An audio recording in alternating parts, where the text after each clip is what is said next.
A good afternoon to everybody. Thank you so much for choosing to be here on this gray Sunday afternoon, which we can only hope and pray results in some kind of moisture happening as a result of it. And so we're here to have, an important conversation, hopefully to learn. We are here with experts in the field to talk about both the history of the issues that we're dealing with, as well as what's happening currently. And so, as always, our Tikkun Olam committee has put together an amazing program for us, and we are so grateful for the work that they continue to do, along with Rabbi Hyman, to help create these opportunities for us to come locally to our own shul to learn about things that are important to us. Some of you may know, some of you may not, that the 4 years between university and rabbinical school, I worked for 4 years at the Feminist Women's Health Center in Atlanta, Georgia, in the field of women's reproductive care, information and treatment for STDs, donor insemination for women who wanted to become pregnant, and abortion care up to 26 weeks for women who were pregnant. It is a feminist institution, so you had to learn from the ground up as a health educator. I became a clinic supervisor, and so felt what kind of a responsibility it is to hold these women's lives and their futures in our care. And I can tell you, when you're on the front lines of seeing the condition of women's lives and seeing the importance of access to reproductive health care, it is one of the most critical issues, and one of the ones that we don't talk about a lot. When people used to ask me what I do in the line at Burger King, I would say I'm a librarian, because you just get tired of the incredible amount of heat and passion and emotion around the issue of especially abortion care, but really women's sexuality and reproductive rights in general seems to be and it hasn't changed. We're going to hear more about what has changed and what hasn't changed, but this is a critical time, and it's a critical issue, and I'm so glad that our Tikkun Olam folks have their finger on the pulse of what is really threatening to the quality of women's lives in our country that is one of the freest in the world, unless you start looking at what's actually happening, which our folks are going to do. And so I'd like to introduce Jean Schroedel. Dr. Schroedel teaches at Claremont Graduate University, where she serves as director of the Applied Women's Studies program. She's chair of the Department of Politics and Policy and dean of the School of Politics and Economics. She's the author of Is the Fetus a Person? A comparison of policies across the 50 states, which analyzed her award-winning research on 3 major fetal policy issues: drug use by pregnant women, abortion, and third-party fetal killings. And Dr. Schroedel will be speaking with us today. She's going to help moderate as well, but she's going to be speaking about the issues related to women's reproductive rights up until Roe v. Wade. Dr. John Erickson joins us as well, the Director of Public Affairs for Planned Parenthood Advocacy Project Los Angeles County Action Fund. What do you do? You could just say librarian from now on. As Director of Public Affairs, Dr. Erickson develops and implements a public affairs strategy designed to achieve the agency's advocacy goals, including public education, direct lobbying of elected officials, and community organizing, and manage day-to-day operations of the Public Affairs Department and Planned Parenthood Advocacy Project Los Angeles County, including grant management, electoral work, election analysis, public education, candidate endorsement, fundraising, community organizing, and board development and engagement. And in your free time, he's a librarian. Dr. Erickson will be speaking about, again, the same issues from Roe v. Wade through the Obama years and that administration. And we have with us Ruth Dawson, who, as policy counsel with the LGBTQ Gender and Reproductive Justice Project of the ACLU of Southern California, works on focusing on expanding access to reproductive and sexual health care services, eliminating religious restrictions on health care provision, protecting access to confidential health care and quality sex education, and upholding the health and dignity of incarcerated women. Ms. Dawson's advocacy concentrates on the intersection of reproductive and economic justice, promoting the rights of pregnant and parenting workers. Ruth will soon be moving to Washington, D.C. To do federal policy advocacy on family planning with the Guttmacher Institute. So we are grateful we get some of the last time that you are here in town. So please give a warm welcome to our panel. And I'll turn it over to you. Well, I want to start by saying I have never said I was a librarian, but as a political scientist who studies American politics, I usually on airplanes tell people I'm an economist. It shuts them up. I do not wish to spend my time on an airplane discussing... Thank you.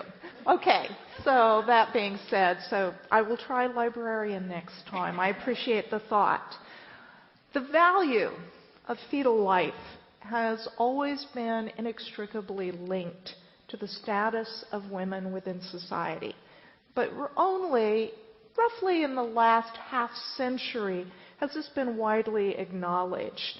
Although it's important to note, and I have to say that because we're in a synagogue, that Jewish scholars have been something of an outlier in the sense that many of their commentaries did explicitly include references to the woman. However, the dominant view, sorry guys, didn't come from Judaism, dominant views about fetal status have revolved around two interconnected dimensions, a moral nexus and a legal one, both of which throughout most of history have left the woman out. Okay, worth noting.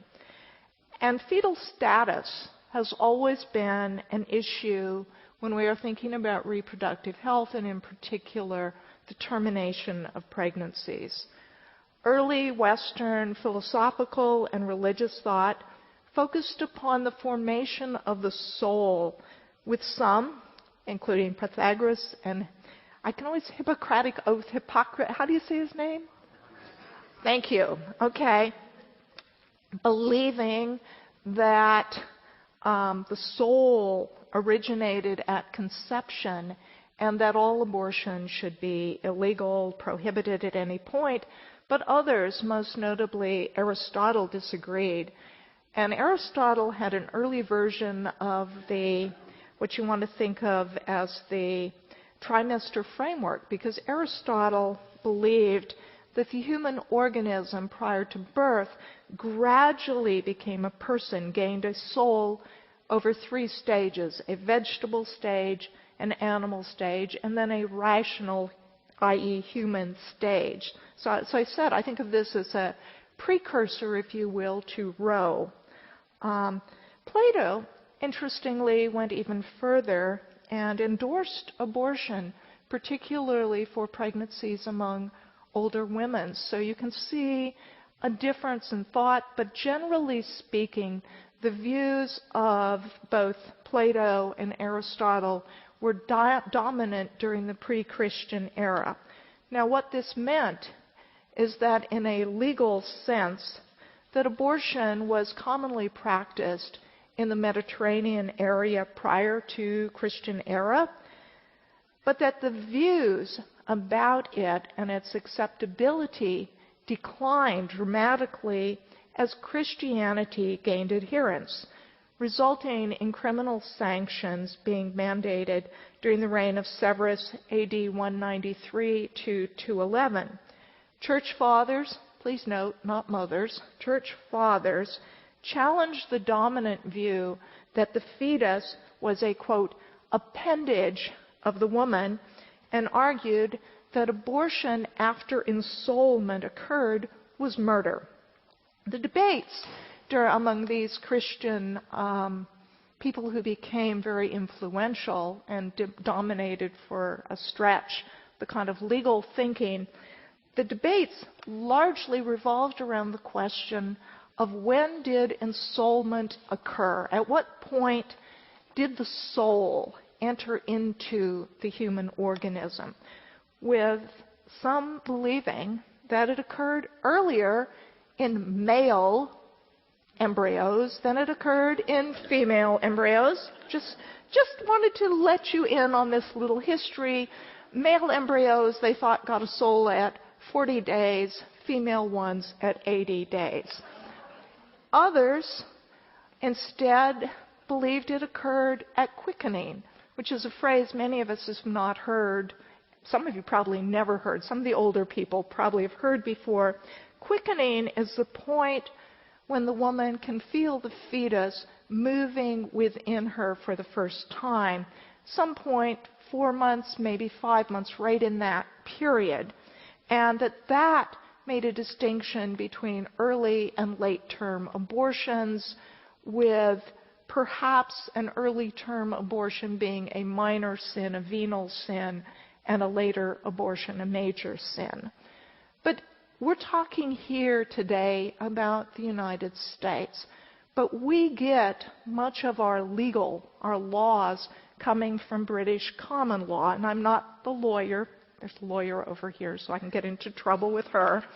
But the law, British common law, picked up Christian religion's distinction between early and late-term abortion, which became part of British common law.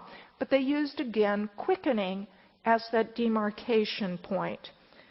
However, within the American colonies, those of you who've studied history know the early colonies were very separate from one another.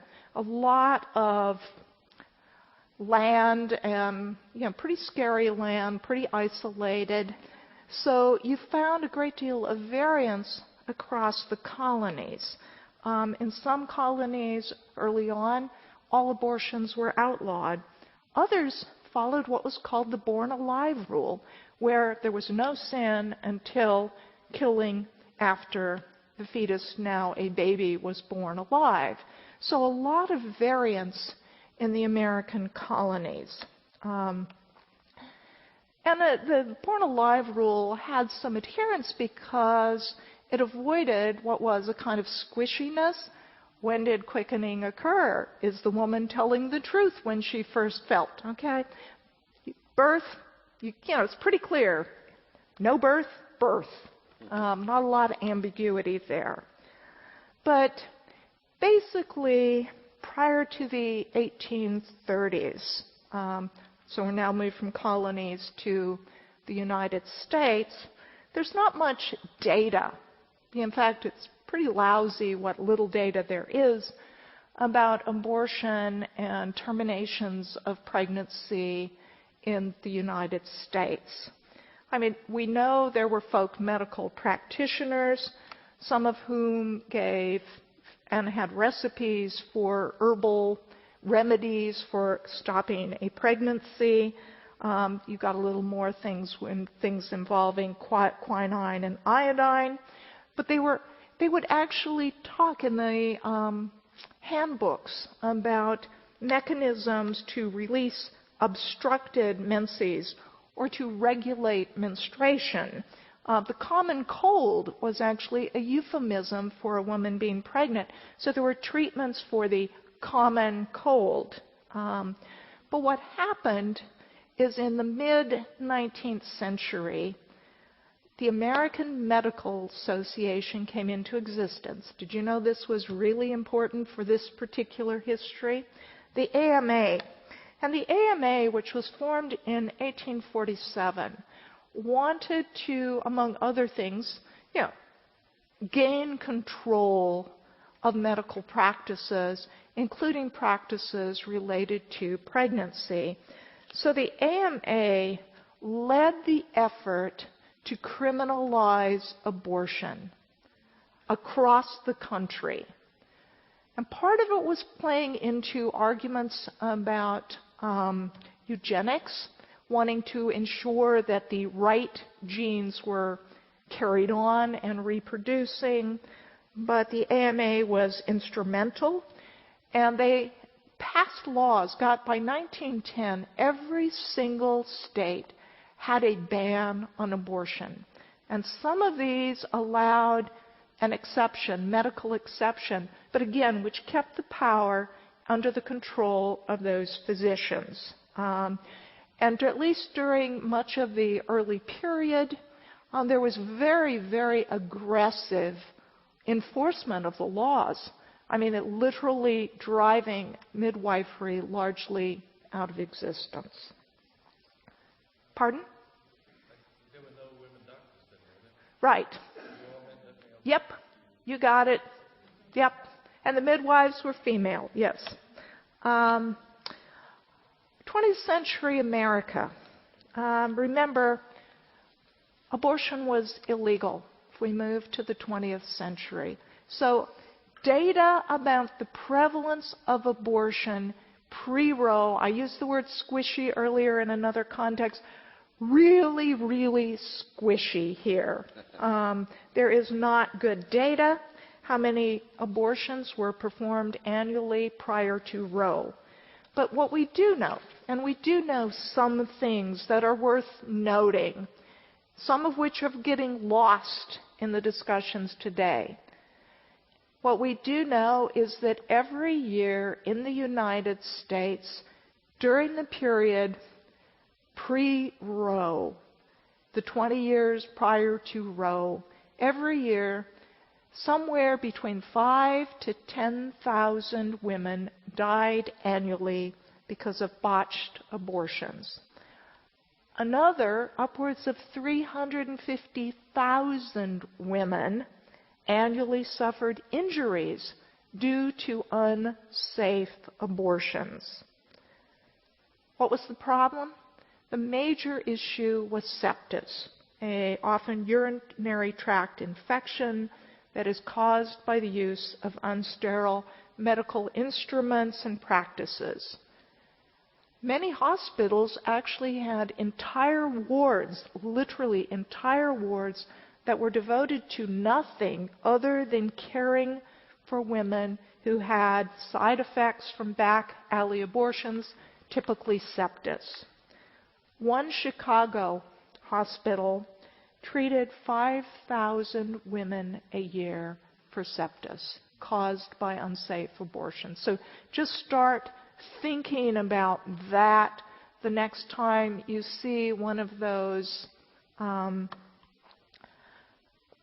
use the term pro-life in quotation marks, billboards with a fully formed baby that's supposedly, early term abortion. But, the part that's lost is the lives of these women. So there were a funny, interesting, use whatever word you want, confluence, series of events that jointly led to reforms in the law. These included something, model legislation that was written by a group called the American Law Institute, ALI. They create model laws, get circulated, they're still in existence. In 1962, they developed and promulgated a model law that would allow exceptions for, quote, physical and mental health of the woman. Also, if the fetus had, quote, grave physical or mental defects, and of course the standard rape or incest. This law was proposed, looked like our model law wasn't going anywhere. There was no energy, no impetus, no interest in changing the law, but something happened. Maybe a few of you are old enough to remember this. Thalidomide. Thalidomide was a drug that was given to women who had morning sickness for nausea. Thalidomide turned out to produce very, very deformed fetuses. The pictures, if you've never seen them, look some up. The babies that were born look like a cross between a porpoise and a human being. And I am not joking. I mean, it's just terrible physical and mental deformities. Just as the anger and the energy and interest was dying down from the thalidomide crises, there was a major outbreak of German measles in the United States. Over 20,000 deformed babies were born due to the mother being exposed to German measles and catching the measles. And what this meant was that these women who were pregnant were going to their doctors asking for abortions. And the doctors, some would do it, many would not, because the doctors would be sent to prison if they provided an abortion. So you had this situation where now the doctors were getting squeezed also. So remember I mentioned the AMA a little while ago? Well, the AMA now came out and wanted abortion legalized after 120 some years pushing the opposite. Now, when their members were being affected by the women coming to them and the possibility of prison, the AMA got on board with the ACLU and NARAL to lobby for legalization. I'm not going to spend a lot of time on the whole process, but 14 states passed laws permitting therapeutic abortions along the lines as developed by the ALI. 4 more states, Alaska, Hawaii, Washington, my home, I might add, and New York, completely repealed limits on early abortions. But at that point, the impetus, they hit roadblocks in the Midwest. In particular, the Catholic Church began actively mobilizing against it, so some people decided to pursue a legal strategy to get abortion reform. So that led us to Roe. A lot involved with Roe, also with Doe, the other one. I'm not going to go into much of that, but I'll give you just a few little thoughts. Pardon? Okay. Can I answer a question? Okay, sorry. Yeah, yes, it was. Thank you. The legal challenge in what became Roe v. Wade was based on the constitutional guarantees of equal protection and privacy that had been developed in a 1965 birth control case, Griswold v. Connecticut, where the court said, yes, there are zones of privacy based on First, Third, Fourth, Fifth, and Ninth Amendments, and that this carried over from contraception to the decisions about abortions. So, 1973, Roe v. Wade. The court, on a 7-2 vote, established a sliding scale where the right of the woman was weighed against the right of the state at various times during a pregnancy to intervene. The justices agreed that a woman had a privacy right and that the state could only intervene when there was a compelling interest. Compelling is a high standard among lawyers in the law. So they went on and said, in the first trimester, the first 3 months, remember Aristotle? Okay, maybe it's the vegetable stage. Sorry. First 3 months, the court said there was no compelling interest for the state to intervene. Please note, states didn't have to intervene, but they could later, and second and third, intervene under certain circumstances. They don't have to. But during the second trimester, the justices said the state could find a compelling interest in protecting the life of the woman and impose restrictions for the woman's health. And only during the third trimester, the final trimester, could they find a compelling interest in the potential life of the fetus as sufficiently great to override the woman's privacy rights. At this point, the state could indeed prohibit abortions except to protect the woman's life. But remember, states did not have to find a compelling interest. It said they could.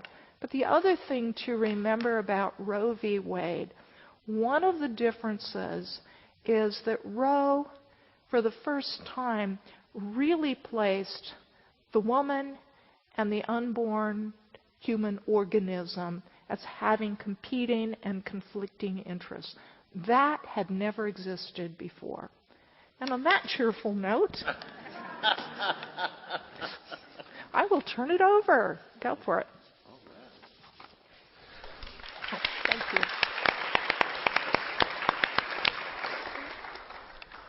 I'm going to get up and talk. Woo, Why not, right? It. I'm going to get up and stretch my legs. All right. First of all, I want to thank Gina for putting this panel together. I want to give you a round of applause because it's really hard.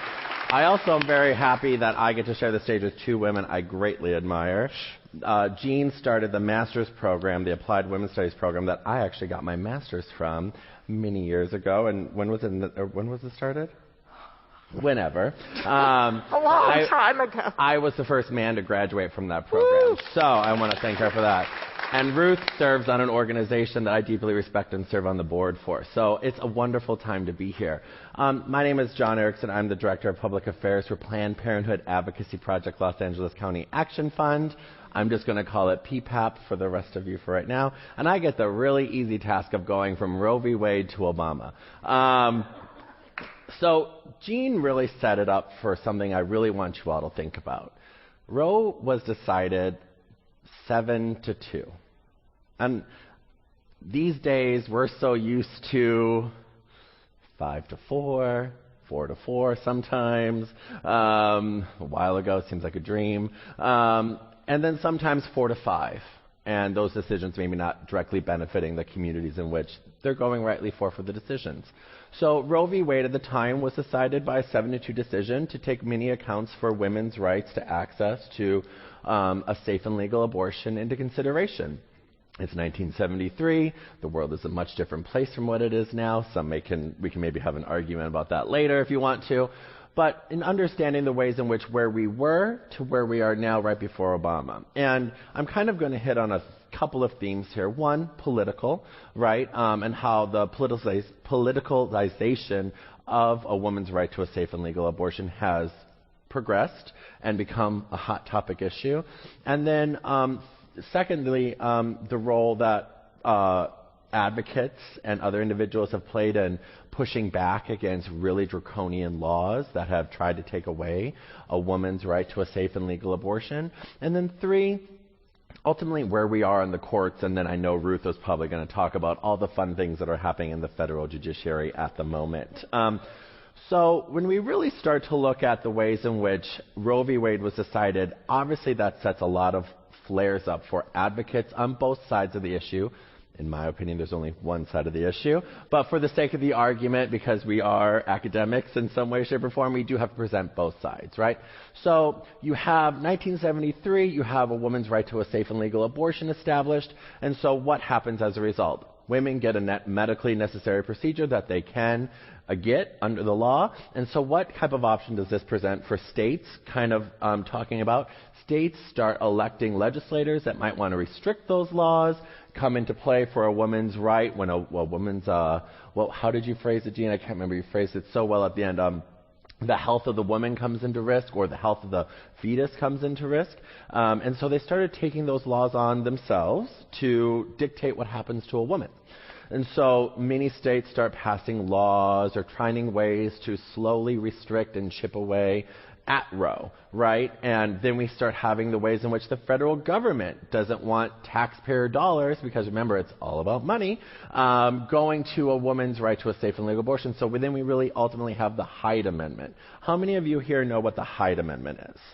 Right? So the Hyde Amendment was an amendment that came about after Roe, 1 year after Roe. Thank you. I was going to say 1 year, but that's why Ruth is here for me, because she's going to be my check. And the Hyde Amendment basically said that no tax dollars can be used for any type of an abortion, and so lock, stock, and barrel, that's it. So you hear this even now today, and many people like Obama and other progressive presidents have signed Hyde into law because it's put on a budgetary hearing or some other type of legislative package. So after Roe, 1 year right away, they're even coming forward to make sure that a woman can't utilize any type of federal tax dollars to get a safe and legal abortion. So that places undue restrictions upon women who can't afford to get the procedure, or it even goes further down the road when you have women of color, people with low income. They can't use access money that is actually out there to help them do just this. So take a little journey on forward, and now we start seeing some cases in the courts, and people want to restrict abortion because it's safe and legal, and what happens is people don't like it. It becomes a political issue. Planned Parenthood Federation of America, the new president, Alexis McGill Johnson, said most recently, a really great quote I want to give you here. The right did not make abortion, Planned Parenthood did not make abortion political. The other side did. And so how do people have to fight back against a politicized issue, which is just actually an issue and conversation about healthcare? Well, it goes into politics. And that's where people like PPAP and other advocates come into play. So then we start looking at the ways in which Planned Parenthood and other groups come on, and they take on cases for people to make sure the right to a safe and legal abortion continues. So then we have a court case called Planned Parenthood v. Casey. Planned Parenthood v. Casey is probably next to Roe and Griswold the other iconic case right now that really comes about with access to abortion rights. However, the one thing, I won't get into the legalities about Planned Parenthood v. Casey because it is very specific, is that there's a conversation about an undue burden placed upon a woman. And this undue burden is going to come about in court cases during Obama's tenure, like Whole Woman's Health, and other ways in which the court decided that, almost creating kind of like a litmus test, as you will, that laws that exist within these states that are trying to restrict access to abortion, if they place an undue burden upon the woman, they're automatically unconstitutional. So the Supreme Court, for most of its time, has agreed upon precedent, stare decisis. What we are seeing right now within the courts is that precedent might not matter much longer. And as a result, these court cases like through Roe, the access to privacy, which is so integral to so many other constitutional rights that many of us care about, the right to gay marriage, is deeply tied to reproductive rights and how access to privacy and the right to privacy come into play. Griswold v. Connecticut, undue burden, the ways in which we're all protected, to then moving on to the ways in which federal tax dollars or advocates try to fight for or against access to safe and legal abortion. So we then continue to move on through the federal landscape because more and more states are trying to pass laws to restrict a woman's right. How many of you know what trap laws are called? So these are laws that states pass called targeted laws against reproductive assistance providers.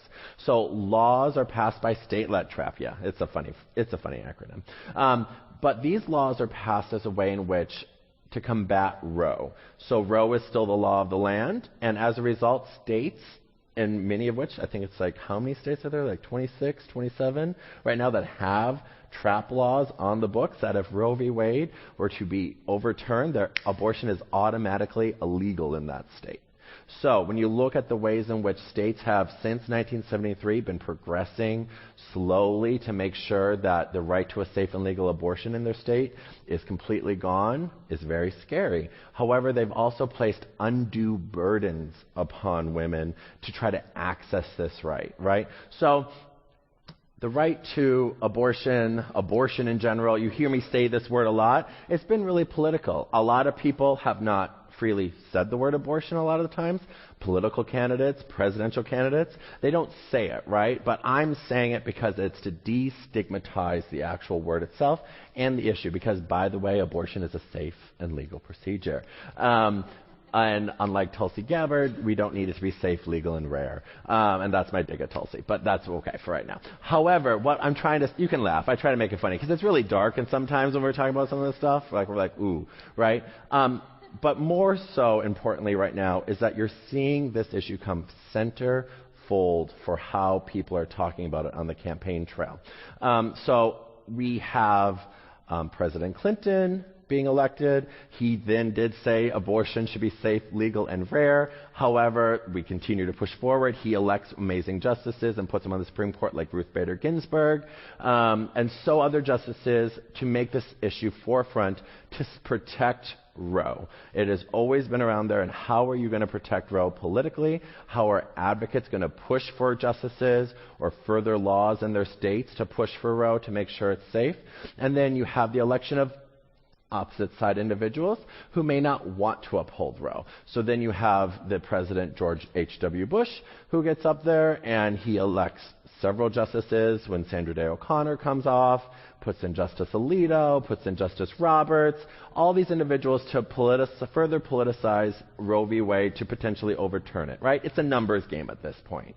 And then, however, luckily, we get a president named Obama who, for all of his great ways, continued to push a progressive, positive message around a woman's right to safe and legal abortion, while also having to uphold certain ways in which the Hyde Amendment, he continued to sign that into law, as well as dealing with other political pressures from the House of Representatives to the Senate being controlled by anti-women's reproductive health care individuals. So the rise of the Tea Party, the rise of anti-Roe activists taking forth and going into the House of Representatives puts a lot of individuals that are in these offices of power in a really difficult position. So they can appoint Supreme Court justices that uphold Roe when they interview them, but at the same time they have to maybe sign the Hyde Amendment back into law because there's no way they can get it through the House of Representatives, the Senate, or how it really comes to them. So this kind of leads me down to understanding I love Obama, but the ways in which we have to look at how the federal judiciary itself has become the political game that is really going to shape this narrative for the next 40 to 50 years, much of my life, and the ways in which ever since Bork wasn't appointed to the Supreme Court, it really started then with a very liberal president named Nixon, and he was denied that. You can laugh at that one, it's a funny joke. But the other side of the aisle really said, how can we win the rights that we can't seem to get through congressionally? Right? We take it to the courts. So ever since that moment, there has been a packing of the judiciary part of our branches of government to put in anti-women's reproductive health care champions, in this case, anti-LGBT candidates, anti-woman candidates, anti-civil rights candidates, anti-voting rights candidates, you name it. They've got a resume to fit it. And that has been going on for about 35 years. And so right now, when Obama was going through, the Senate, which was controlled by Republicans, refused to appoint justices that he would put forward. All you hear in the news currently right now is Trump appoints another justice, Trump appoints another justice who is deemed unnecessary by the American Bar Association, small little organizations that don't know what they're doing apparently, but they do. And that is where they have won. Right? We have to admit to that, we have to understand that, and we have to push back against it. So Obama, at the same time when Justice Scalia passed away while serving on the court, put forth Merrick Garland. It became a political issue. So these issues such as abortion, gay rights, all of these things have been politicized to the point where now we have the Supreme Court of the United States becoming almost a partisan body. Right? And so at the time when the court was divided 4-4, they made it a political issue because the Senate oversees the appointment of justices. And so therefore, they didn't hear Merrick Garland, waited for the election to happen. And unfortunately, the election did not go the way many people expected it to. And then therefore, Trump, when he was elected, was able to appoint Neil Gorsuch in that position. Additionally, when you look at that, the composition of the court begins to change. So we're going through Obama. I'm going to stop in a second because I'm starting to ramble. But what I have to say to you is that what happens when we look at the Senate and we look at these issues we care about so much, right? So here in California, the right to a safe and legal abortion, should anything ever happen to Roe, remains. So many states, many progressive individuals, politicians for that matter, saw this coming. For example, Supervisor Sheila Kuehl, who represents, I believe, this area, saw this coming when she was in the Assembly. And so what did she do? She codified Roe within the state constitution of California to make sure that if anything were to ever happen to Roe, the right to a safe and legal abortion remains here in California. Other states have done that as well. Just most recently, New York, the state of New York, right? We all like to think of New York as a liberal state. Well, their state senate really wasn't. And they flipped it. And so as a result of that, they codified Roe in their state constitution just a year and a half ago. Other states have done the same. I like to use the gay marriage court cases as an example here, where we talk about how when gay marriage started to become legal in various states, it became a state-to-state issue, right? Republicans really love states' issues until it doesn't impact them. However, that's what will happen if Roe v. Wade is overturned or basically made null and void, kind of like the death by 1,000 cuts scenario that if you listen to the news, you kind of hear. And so abortion, Roe v. Wade, will go down to a state-by-state issue if the Supreme Court does decide to do what we think they probably will be doing in the next 4 to 5 years as these court cases come about, of many of which Ruth will start talking about. That's why I want to say the work that PPAP does, that I get to work with an amazing team of individuals, is we fight for, we advocate, and we help elect women's reproductive health care champions across California as well as the country to make sure that we say not on our watch and that we push back against an anti-women's reproductive health care message. And this is a nonpartisan issue. We endorse Republicans, we endorse Democrats. Maybe we'll endorse a Green Party candidate one day. We don't know, right? But what I try to mean is that this issue, Roe v. Wade, women's reproductive health care, is a nonpartisan issue. I just got done talking about how it's all partisan. It's actually not partisan because it's about health care and it's about access to a medically necessary procedure that people may need to get sometime in their lifetime. And so when you sit there and you see these things happening in the other states, I encourage you all, if I leave you with an action step, and I'm sure we'll have some conversations later, is to call your friends, call your family members in states where maybe Roe isn't codified in their state constitution, or where individuals may need to hear your story. If you want to share your story as well, that goes so far into helping destigmatize this issue, which from Aristotle apparently, right, has been always out in the forefront. Because here in California, we like to say we live in a little bubble, right? We live in this little liberal bubble, but not everybody else has access to that liberal bubble. And it's our job to make sure that we fight like hell to make sure that Roe remains safe and that no matter what, a woman has the right and can access the care to get a safe and legal abortion here, or wherever she needs to. So with that, I'm going to stop, and I'm going to pass it on to Ruth.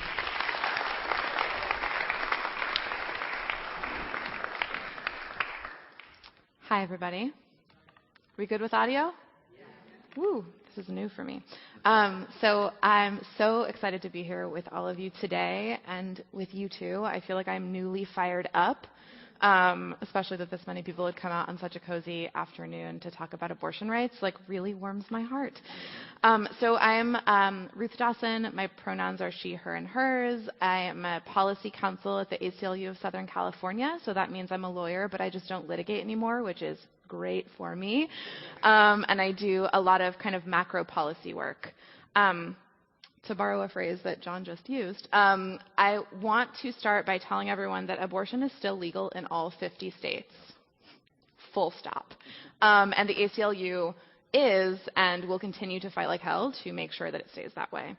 I come to this work from a public health background. So I got my law degree at the same time I got my master's in public health.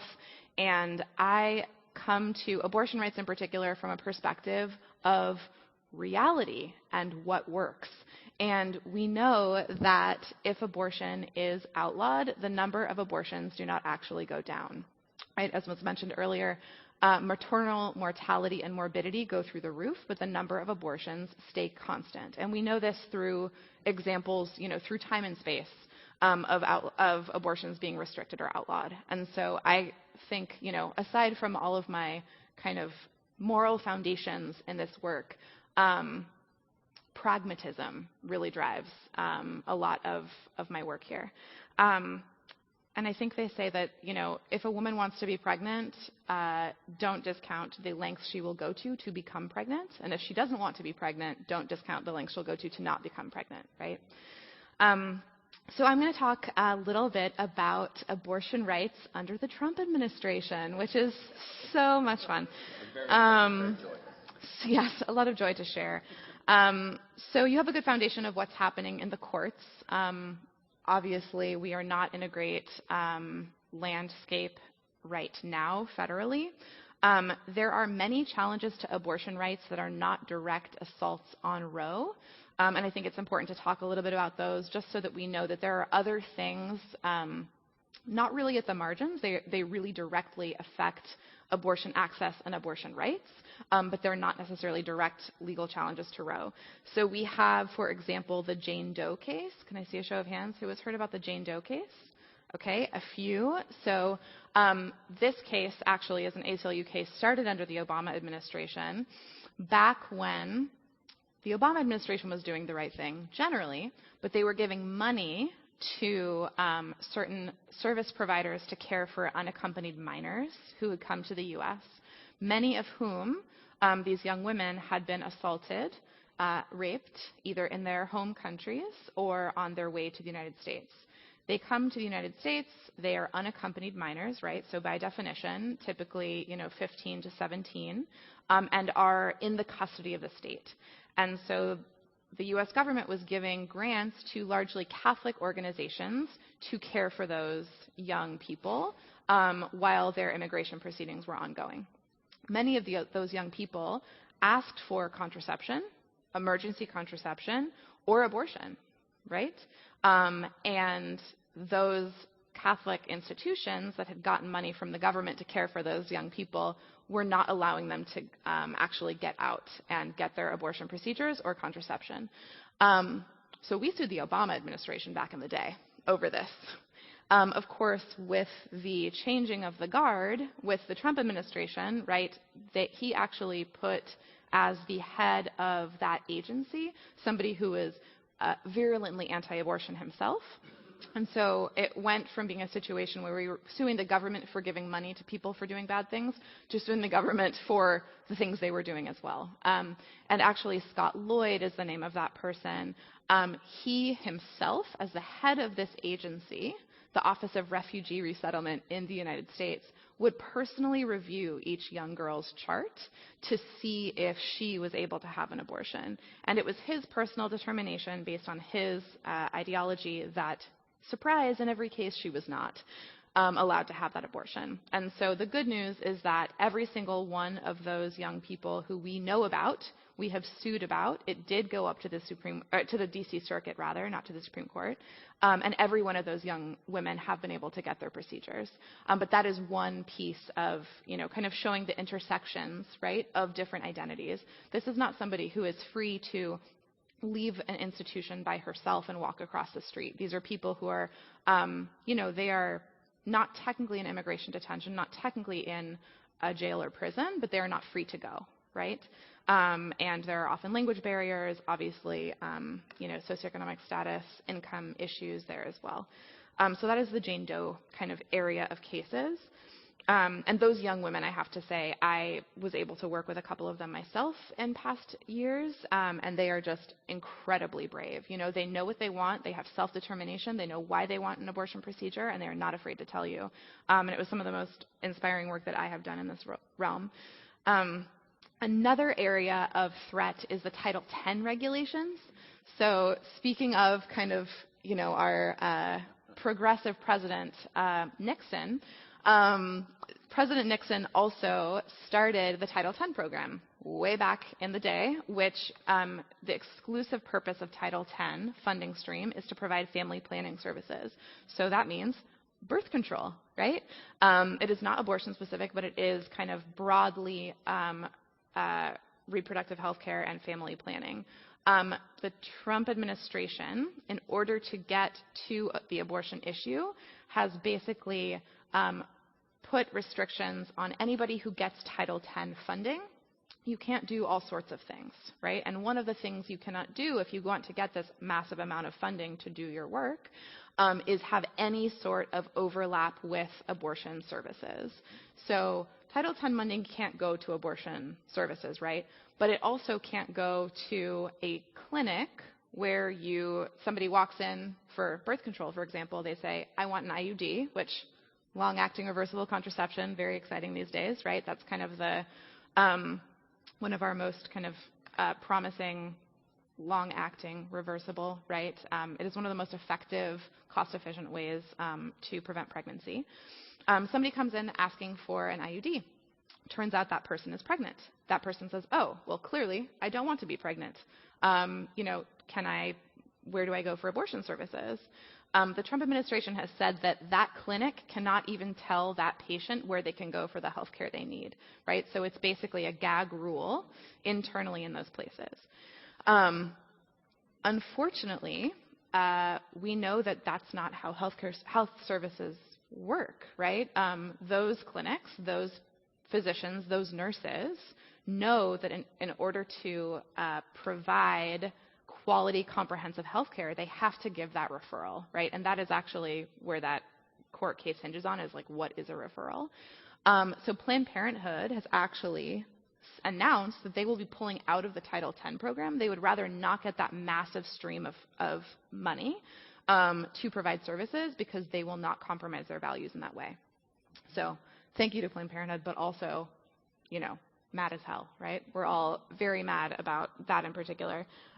That has been challenged through kind of the Administrative Procedures Act, right? This is not a substantive challenge, but it is more a, how did this regulation happen? Is this a proper exercise of administrative power on the part of the Trump administration? That case was just heard before an en banc panel of the Ninth Circuit about a month ago, and we have no idea when the answer will come down, the decision will come down about that piece. But that is just one other way that, they're getting really tricky and really creative. And I will say that anti-abortion folks have been doing this. It's like whack-a-mole, right? It's one thing pops up, you hit it down, another thing pops up, you hit it down.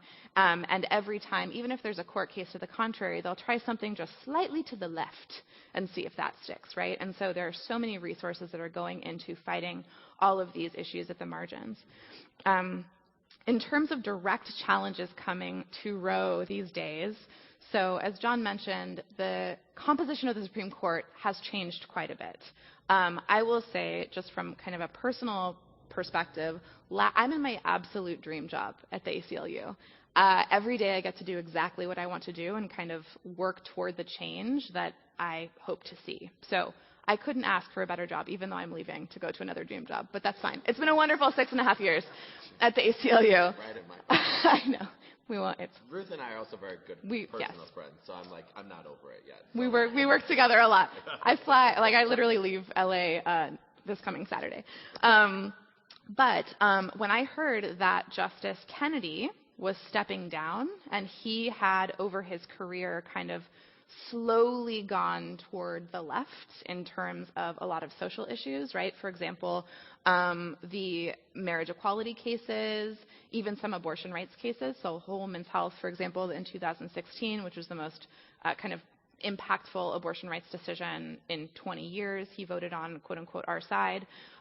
When he announced as the swing vote that he was stepping down, I almost quit my job and went to work on a Senate campaign like that, because I figured if we lose that seat, all could be lost for 30, 40 years, right? And I still kind of feel that dread, and I think a lot of people still feel that dread that I know.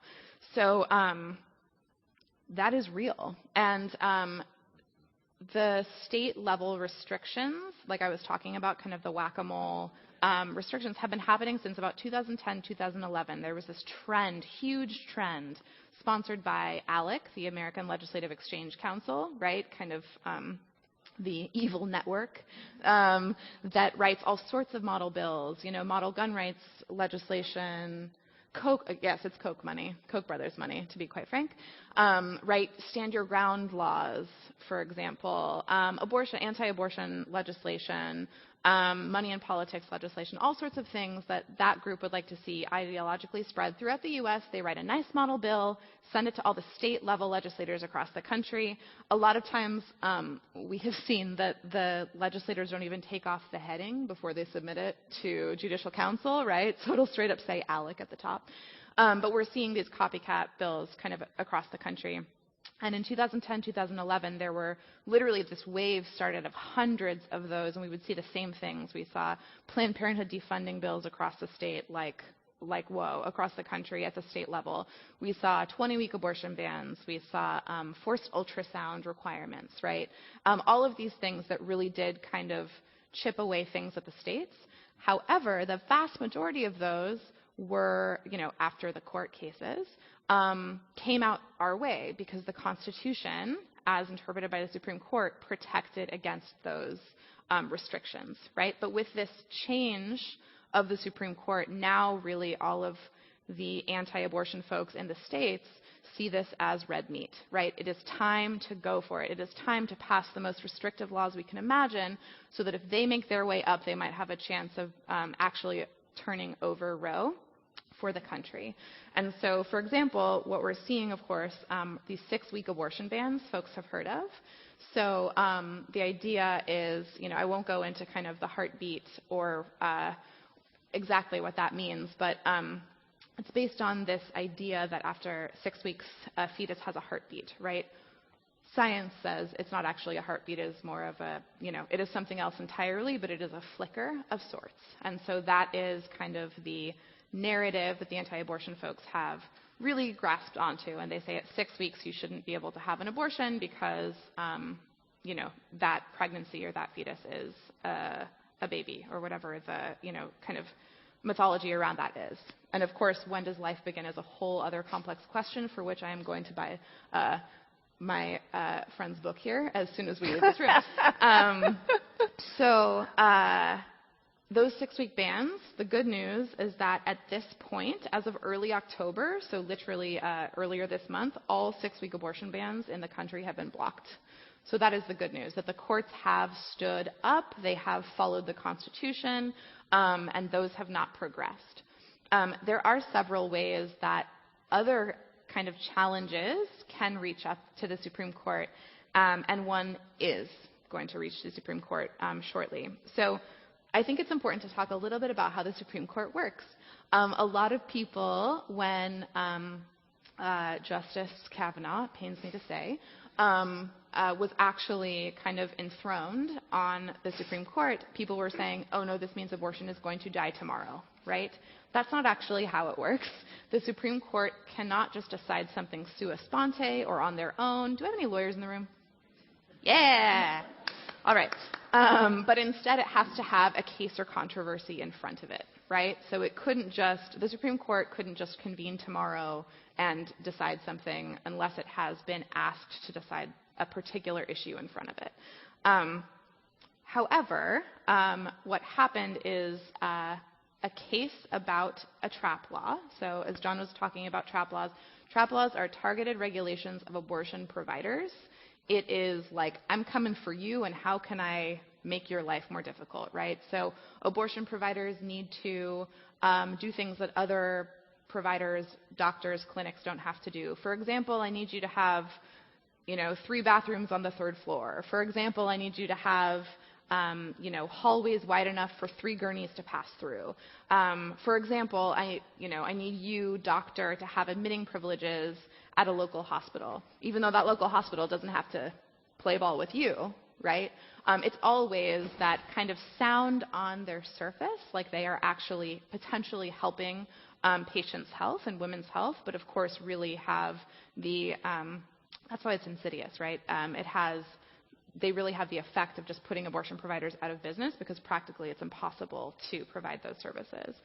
And so what happened was in Louisiana, there's a law requiring doctors who perform abortions at clinics to have admitting privileges at local hospitals, which sounds reasonable, right? But that's First of all, abortion is incredibly safe. The number of times that people go to have an abortion, a quote-unquote surgical abortion, an in-clinic abortion, and have to go to the hospital for complications is lower than almost any comparable procedure. It's an outpatient procedure. It is incredibly safe. And also, that's also not really how it works, right? If you have a procedure, say you have your gallbladder out or something, and then you start feeling ill and you might have an infection or something, you just go to the hospital. The hospital does not need you to bring your first gallbladder surgeon with you, right, to address your concern, right? And so the issue here is that in many states that are hostile to abortion rights,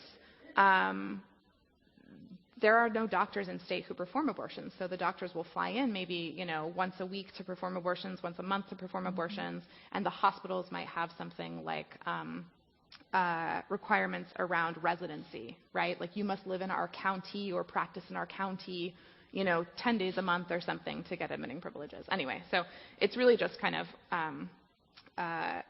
chunking that down as much as they can. So in Louisiana has a law that requires doctors to have admitting privileges to hospitals. Again, this is regulation targeting abortion providers in particular. And the Fifth Circuit, so one step under the Supreme Court, said, yeah, that's fine, and upheld the law, even though it was challenged. The problem with that is that only 3 years ago, in 2016, did the Supreme Court decide those laws are bunk, and they serve no medical purpose, and they are unconstitutional. And so the Fifth Circuit basically wasn't following orders. They were not following precedent. They were not listening to their bosses at the Supreme Court, and instead decided to kind of make, if you want to call it an activist judge kind of decision to uphold an unconstitutional law. And so the Supreme Court announced recently, just within the last couple of weeks, that they will be taking that case. So the Louisiana case, they will be taking this term. And so it is a little bit scary because the question of abortion rights will be in front of the Supreme Court for the first time since the Gorsuch and Kavanaugh Supreme Court has convened. But they're not deciding on something. They most likely will not get to the question, the foundational question of Roe or the foundational question of Planned Parenthood v. Casey as to whether abortion itself is illegal. They're kind of operating on the restriction kind of death by 1,000 cuts level. But they will be addressing abortion this term. Yeah, I could go on and on. Ruth, can I pick Sure. up on something? Because you can hear me? I turned it back on because I think both of you were really great because they were both talking about how sneaky these little stealth kind of things. And, cutting away at abortion, but they also are doing things that don't appear to be about abortion, but are about abortion. So, for example, I don't know if you've heard of the Unborn Victims of Violence Act, okay, which is, holds that if someone commits a crime that is a federal crime or on federal property that results in the death of the human organism at any stage of development, that person has committed murder, okay? That's setting the precedent that the human organism, from any point, not just conception, because this then moves to fertilized eggs. Pennsylvania state has a similar kind of a law. So they're not about abortion, but it's setting in people's minds the idea of legal personhood from fertilization onwards. And it was interesting because when the Pennsylvania law was being debated within the state legislature, one of the legislators asked the bill's main sponsor, well, what if you're at a fertility clinic and you accidentally knock over a petri dish?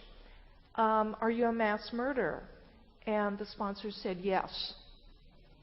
So they're using a series of other kinds of things Also, you've probably heard some about women who use drugs or drink alcohol during pregnancy and then lose the fetus, miscarry or something, being charged with manslaughter and in some case delivery of drugs to minors, murder, manslaughter, a whole series of these kinds of things. Not officially about abortion, but what they're doing is creating a wide body of both law but also perceptions in people's minds, a public relations campaign, a political campaign that will lay the groundwork for a reversal in Roe and the criminalization of abortion across the board. Yeah, we've seen just since, in the last 2 years, I want to say almost a year and a half, upwards to 20 abortion bans in states across the country. Yeah. And some of them, the state legislatures, I think it was Louisiana, were so brazen that they knew the law was unconstitutional, but they literally said, because Kavanaugh is on the Supreme Court now, we know that we can finally overturn Roe. Yeah. I mean, it is that brazen. I mean, and we're talking about institutions that basically just funnel bills to people. They know exactly what they are doing. So some of these bills vary in whatever criminalization. We've probably read it or heard on the news that some bills jail the doctors for 99 years to life. There's, I want to say it is the Louisiana bill that if a doctor, it provides a woman the abortion in the case of rape, like if the woman is raped, for example, and she goes to get an abortion, the doctor serves a longer prison term than the rapist who raped the woman. Oh, jeez. And so that's the ways in which they're and there's a lot of methods that I know Ruth talked about and how they're trying to get up to the Supreme Court. Scary enough, this court case, Louisiana versus Guy, it's like 3 or 4 years old. So 2016-ish, 2015-ish, right? So that's how long it takes to get up to the Supreme Court. These court cases that have all been blocked and all the ways in which they're actually they're not only just trying to get to the Supreme Court, that's like not this year, in 2021, 2022, 2023. These are all ways in which this will be the normal process in which when the Supreme Court in early October decides what court cases they're going to take on that term, you might start hearing they're taking on this abortion case or this case or that case. It's going to become a normal procedure. And so the ways in which these laws are so brazen, they're putting stuff in there. This is what not my favorite, but it's my favorite. The fetus in the Georgia law can actually earn income tax credit. Yes. And the whole purpose is to establish personhood to overturn Roe, to establish that personhood. And at 6 weeks, I'm not a woman. I'm not a biological woman. I identify as he, him, his. Thank you for using your pronouns. But I have sisters and a mother, as we all probably do, or a mother in some way, shape, or form. Most women don't know they're pregnant at 6 weeks. And so that type of the heartbeat bill, the personhood aspect of it, or just these other ways. And the last thing I'm going to say before I'm sure we'll talk about other things is that in Missouri, some of you probably have heard in the news, the last remaining abortion clinic is a Planned Parenthood health center there. So 1.1 million women of reproductive age live in Missouri where if that clinic is gone, will no longer have access to their reproductive futures.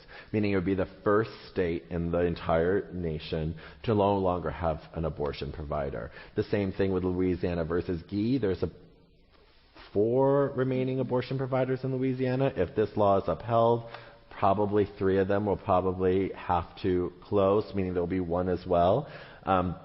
But in Missouri, that law was blocked. Thank you, ACLU. They were the leading litigants. But that bill now is going through another hurdle, and this is kind of a whole new level of tomfoolery, as I call it. It's not a scientific term, but I'm going to use it. Where the Department of Public Health and Senior Services in Missouri, there are administrative officials in there that are trying to deny the license for the Planned Parenthood Health Center itself to even operate, saying that they've done crazy things that they have not done, and like the bottle's supposed to be here and not there, just weird things. So no more license, right? Because there are anti-women's reproductive health care people, not just in the legislature, but within departments doing the taxpayers' jobs. Their job is a public service, right? And so that is going to be actually heard. Right now, there's another administrative court hearing, so within the next couple of weeks, we could hear even the outcome of that decision.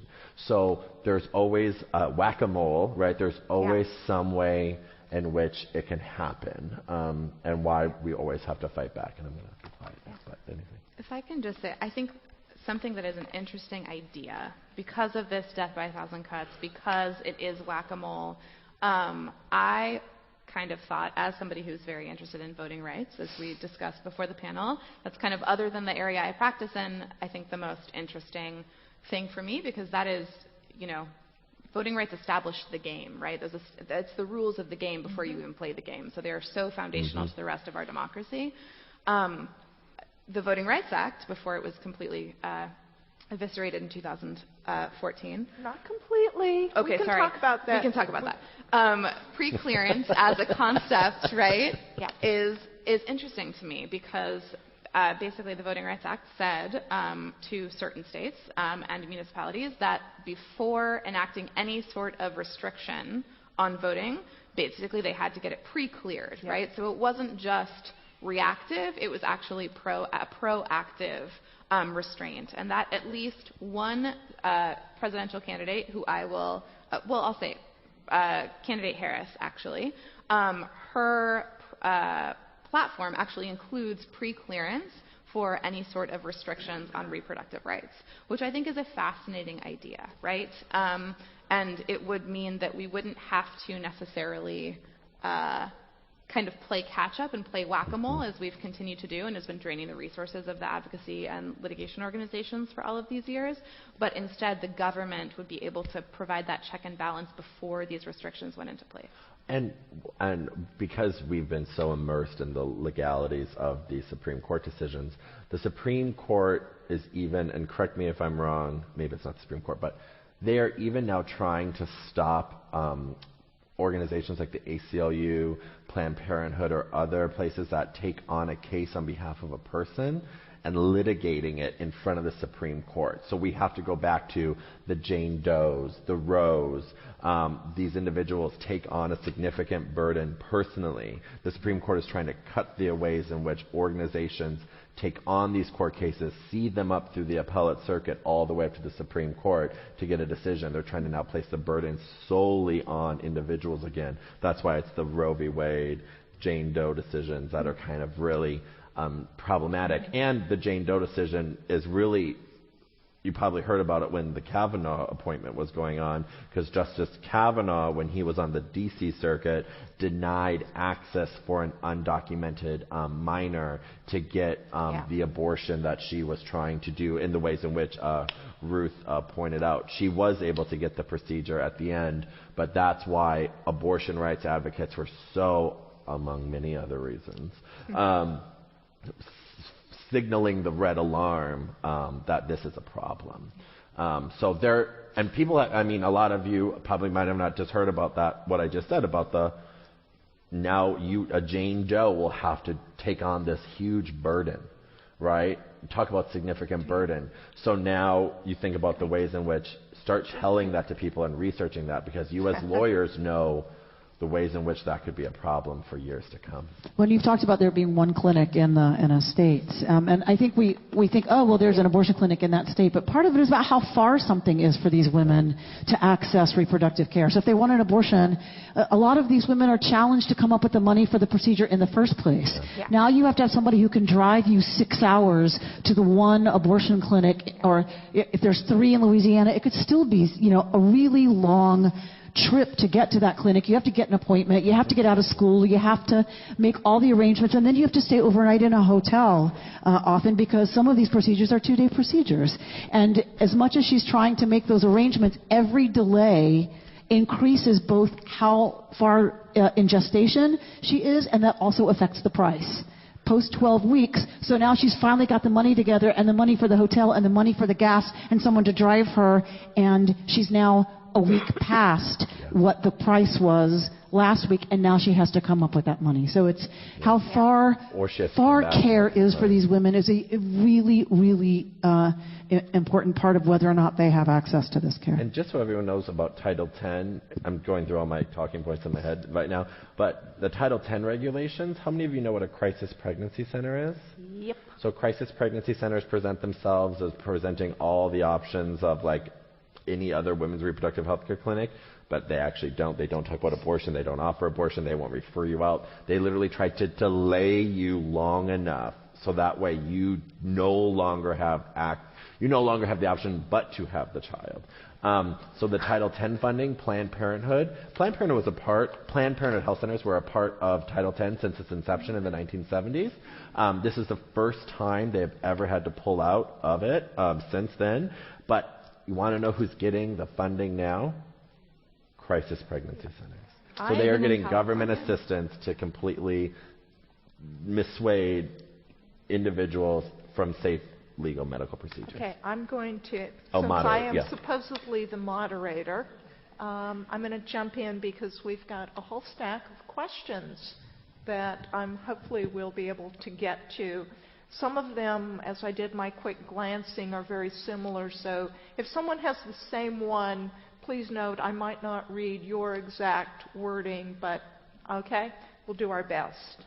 So the first question is, what can we as individuals do to protect abortion rights in states where those rights are being eroded? Okay, guys. I have some ideas.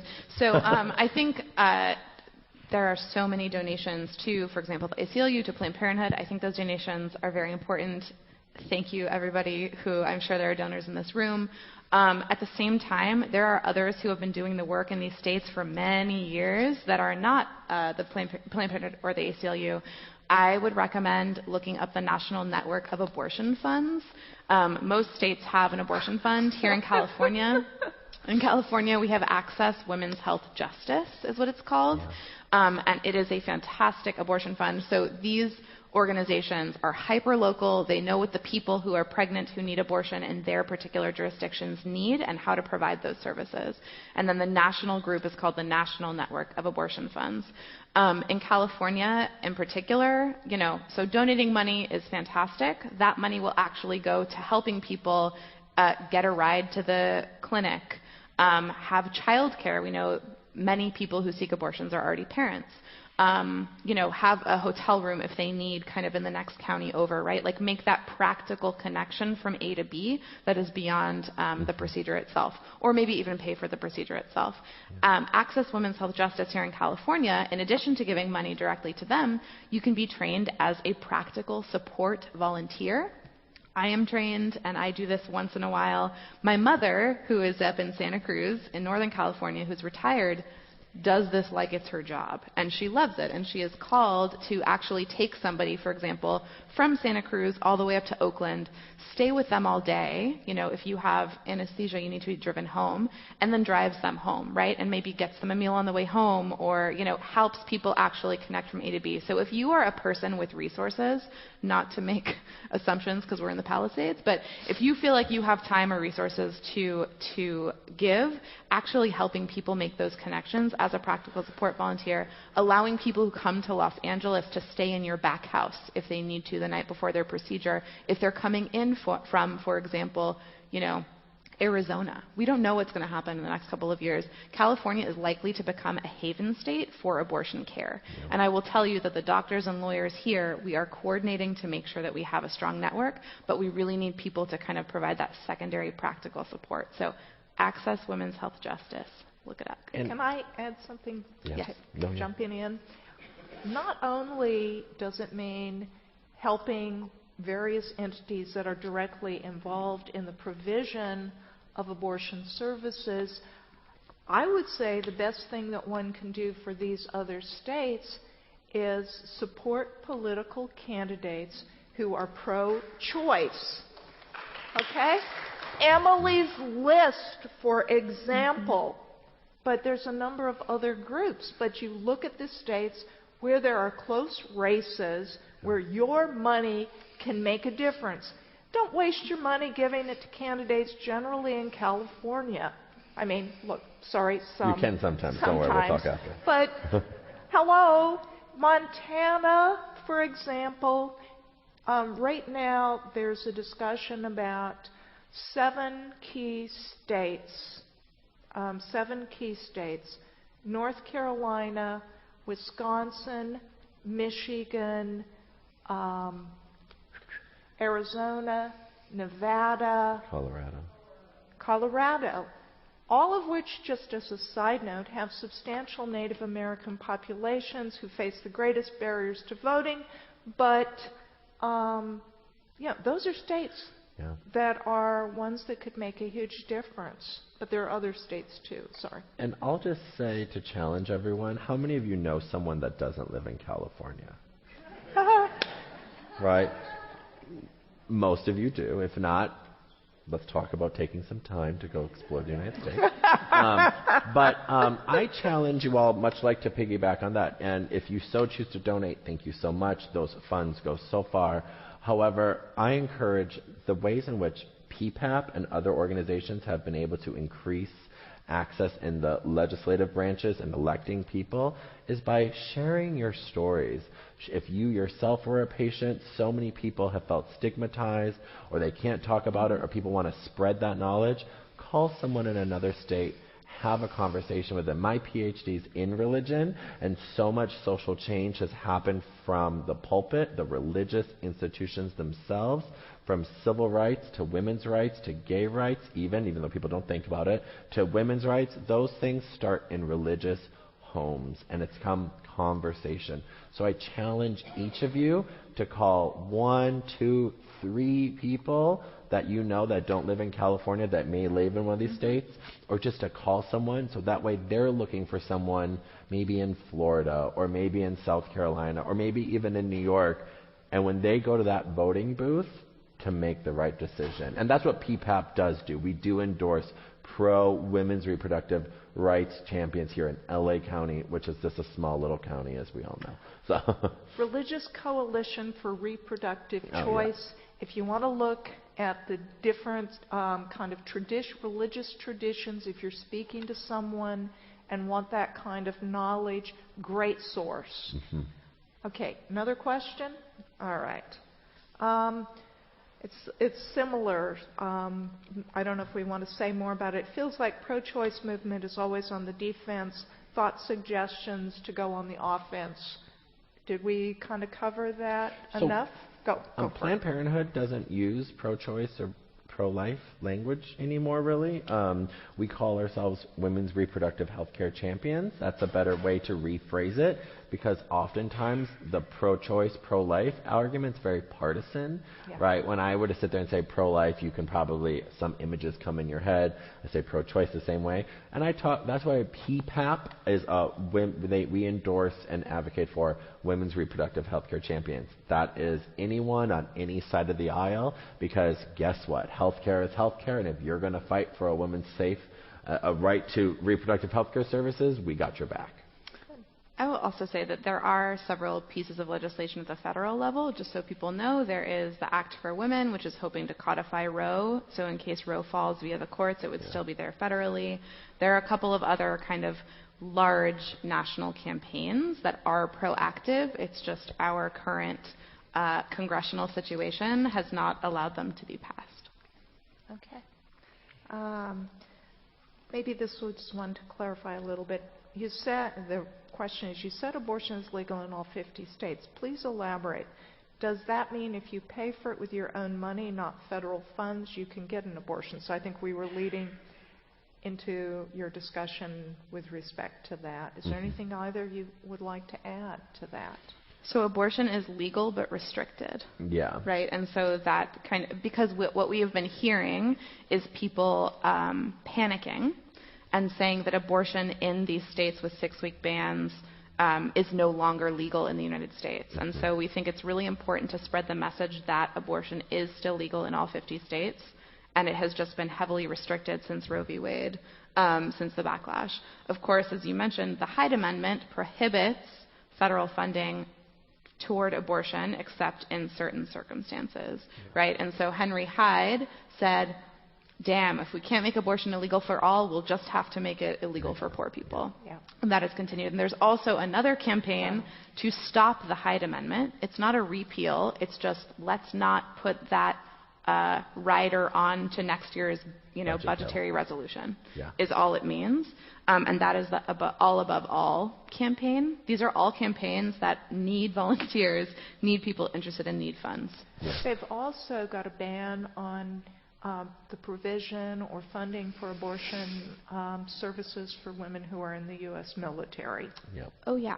And so I think that's important to note that here in Los Angeles, we have had several intakes. I get intakes and we help people figure things out all the time. Folks who are veterans, for example, who have veterans benefits, or who are actively, overseas or here in the U.S. on active U.S. military duty, also have to pay for their abortion procedures out of pocket. Yeah. And keep in mind how high the level of sexual assaults is for female service members. Yeah. And at Planned Parenthood health centers, it is a no cost to sliding scale cost for anyone to access any type of the care that they would need. I'm speaking of them as a third person. PPAP does not have healthcare centers. We do not have patients. We advocate on behalf of those individuals. So if you were to go to, for example, a Planned Parenthood Los Angeles healthcare center, it's a sliding scale to no cost depending on your value for many of the reasons in which Ruth talked about. Okay. Next question. Can legislatures place restrictions on health care provided for women who might have abortion complications? That's a great question. Can you ask that again? Can legislatures place restrictions on health care provided for women who might have abortion complications? Oh, sure. Yeah. Legislators can do they could literally, I'll give this is a long story but a short story. I was in Cabo. I actually finally tried to take a vacation. It did not work out. I came home early because I have a problem letting go. But individuals, I always like to have conversations with people, most likely strangers, who live in Kansas in this particular instance. And the individual, when I told him what I do, because I'm very proud of what I do, I said I work for Planned Parenthood. He goes, well, I don't agree with abortion. I said, okay, well, do you mind if we kind of talk about this for a second, right? I said, okay, I'm left-handed, right? And I think all right-handed people suck, right? And I don't want anyone who's right-handed to be able to write right-handed, so I pass a law to have everyone who's right-handed have to write with their left hand and tie their right hand behind their back, right?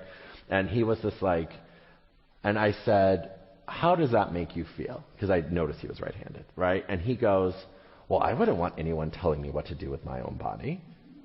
And I said, exactly. And I said, and that is why no one should pass a law that would be as crazy as the law I just proposed to you. So that's a long story. The short answer to the, can they pass a law like that? The answer is yes, because anyone, if you have the majority support, could pass a law.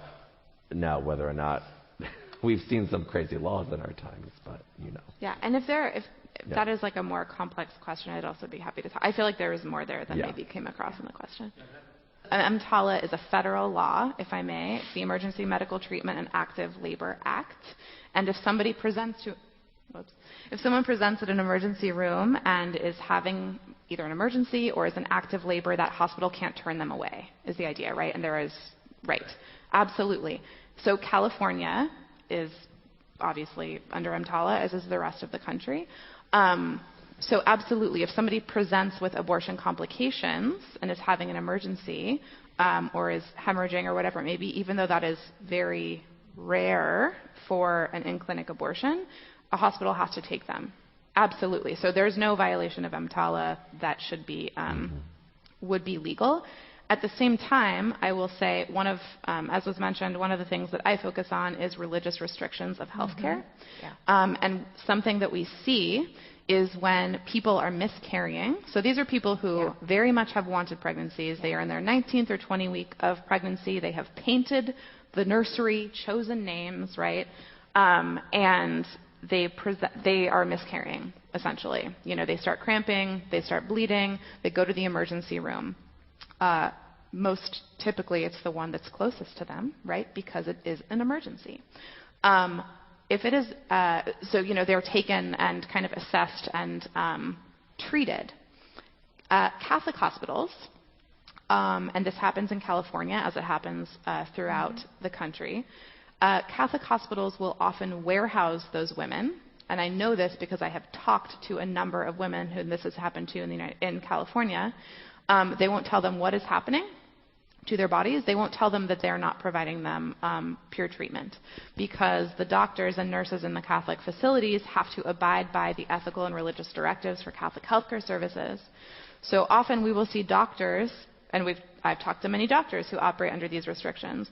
There is a woman who is miscarrying, and basically the doctor has to assess, has that fetus's heartbeat stopped, or is she going to die? And if one of those things happens, they're allowed to complete the miscarriage, which is essentially doing an abortion procedure for a 19 to 20-week fetus. Often those doctors are calling nuns, nuns, to ask for permission. And they'll say, these are her stats, she's going septic, here is kind of the status of the fetus, right? And until a nun says, yes, you can complete the procedure, that woman is languishing in the bed, not knowing what's happening to her body, not knowing that she is not going to have a healthy, happy baby. And we've heard of that happening for literally about a week on the outer end. One woman in particular I spoke with, again, this is in California, she and her husband are there in the hospital, and after a week, finally, a nun said, I'm going to take pity on you and tell you what's going on. If you had gone to the hospital across town, they would have had you in and out in 2 hours. This is not a viable pregnancy. I'm so sorry. And so she and her husband checked herself out against doctor's orders, went across town, got the abortion procedure, aka miscarriage management, and she was home within a couple hours. So that is not technically a violation of EMTALA. There are several cases being litigated right now in California and also across the country for issues around quote-unquote abortion in Catholic hospitals. Thank you. I just want to take a moment and really, in a prayer-like way, give a round of applause for helping us. You are our women's reproductive health champions. Thank you. Jean, John, Ruth, Jonathan, you opened your Planned Parenthood downtown to a group of rabbis who came and visited, and the warmth of the environment, the education for elementary school kids about body image. The range of services goes so far between what this whack-a-mole game, Ruth, that you're talking about, and yet the tools that we have are so wise to continue to fight the longest struggle that justice will continue to pursue. This will not end in one administration or Sandra Day O'Connor or one president, and yet our Torah is so clear that when two men are playing political football and there's a woman involved and there's a disaster, if there's no disaster, meaning there is an abortion, that pregnancy was terminated, that's pecuniary, that's financial. That's Exodus. That's Mishpatim. If there is a disaster, meaning that woman dies as a result, that's on us. And I see the intensity and the sincerity of all of us here. It's a life for life. We're talking about real lives.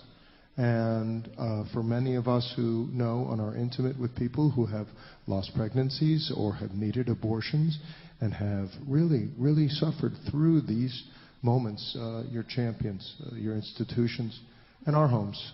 So thank you all for being here to create this kind of space. I just want to alert you to two events coming up.